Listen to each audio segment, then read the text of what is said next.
ఎర్ర గోధుమ రవ్వ, బన్సీ రవ్వ అంటారు.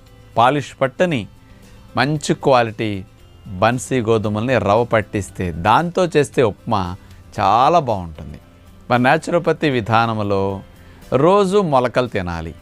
ఎప్పుడన్నా ఆదివారం నాడు తినాలనిపిస్తే టిఫిన్స్ కాస్త ఇడ్లీ కానీ ఉప్మా కానీ, మీరందరూ ఎక్కువగా తయారు చేసుకునేది ఇడ్లీ ఉప్మా. కానీ మన ఉప్మాని కూడా బొంబాయి రవ్వ లాంటివి వాడకుండా ఈ బన్సీ గోధుమ రవ్వతో ఉప్మా కనుక చేస్తే చాలా బాగుంటుంది. ఎవరు కూడా ఉప్మాలో వెజిటబుల్స్ వాడరు. మనం ఇక్కడ క్యారెట్ ముక్కలు ఎక్కువ వాడతాం. కొబ్బరి పాలు పోసి ఉడికించకుండా కొబ్బరి తురుమేసి న్యాచురోపతి పద్ధతిలో టేస్టీగా ఉప్మా కనుక మనం ఇట్లా చేసుకోగలిగితే, మీరు దీన్ని ఎప్పుడైనా జర్నీస్లో బయటికి వెళ్ళేటప్పుడు ఈ ఉప్మా చేసి ఇట్లా పట్టుకెళ్ళిపోయి పక్కన ఒక పెరుగు కప్పు 2 కప్పులు పెట్టుకున్నారంటే భోజనంలా దీన్ని తినేసేయచ్చు. అసలు ఎంత బాగుంటుందో.